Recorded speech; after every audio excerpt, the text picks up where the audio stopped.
Hello YouTube, welcome to my model railway channel. Here with me, Matt, to review a new loco, a new model in a new year 2020. I purchased this one from A2B Models. Many thanks for their quick dispatch and quick delivery.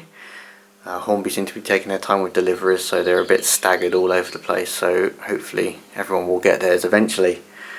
This version of the Terrier is the Isle of Wight version. This is R3812 W13 Carisbrooke, and living on the Isle of Wight, well, I couldn't say no, could I? I think this is the first time ever that Hornby have actually produced one with the correct bunker on the back, as the original tooling was from Dapol and is now quite old.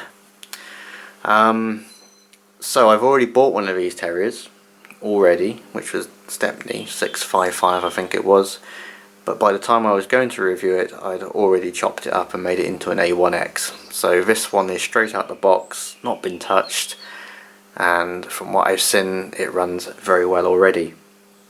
So without further ado, let's have a look around the loco or the model itself, have a look at some of the details and go through its critical numbers. W10 is finished in its 1930s olive green with black and white lining, with Maunsell lettering and numbers. On the front of the buffer beams we have them printed in gold, with its W and number 10, which signifies the Isle of Wight.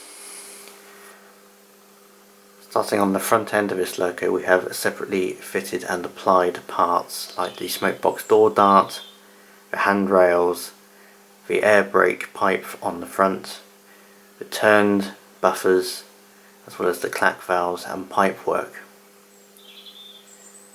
It's worth noting that the Isle of Wight locos have slightly different features than the mainland versions. This one in particular, the sandboxes are pushed back from the front of the loco, leaving a gap between the front of the smokebox saddle and the front of the sandbox.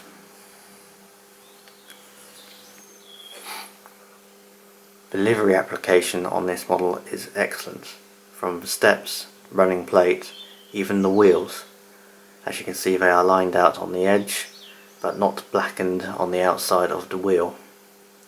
The Westinghouse pump is lined out, and the name is clearly visible on the printed side of the water tank.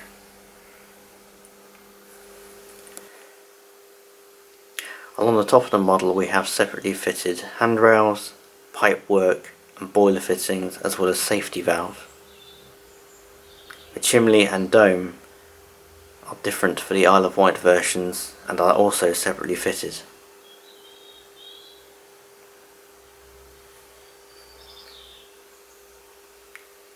Along the top of the tanks, the water tank openings and rivet detail is in abundance. In and around the cab we have really nice rivet detail on the roof, and inside the cab we have a nice detailed cab interior with separately fitted parts and painted parts.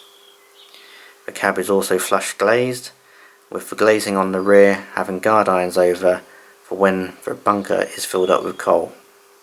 On the outside of the cab we have a nicely fitted and separately applied Westinghouse pump, as well as handrails.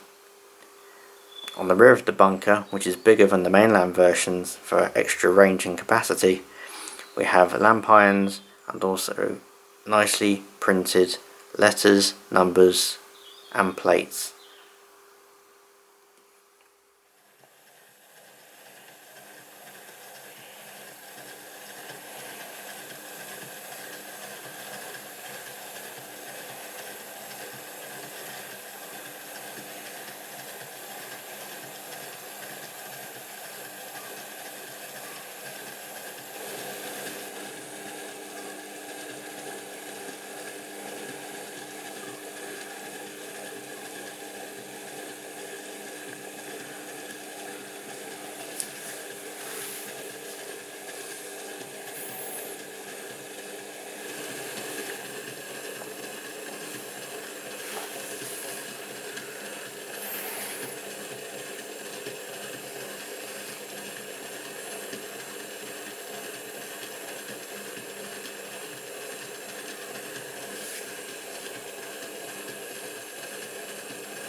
So conclusion to this model, as you can see, it runs really well in forward and also in reverse. This is after the half an hour running in of forward and reverse as stated on the instructions.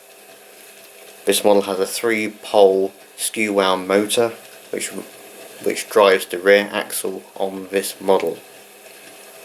It is DCC ready, which is equipped to take a 6-pin DCC decoder. Price $89.99 or around $81 at most model shops. This is a quality model, runs well and will go very well in any setting of an Isle of Wight railway layout. Hope you've enjoyed this review and hopefully you will see a few more in the future.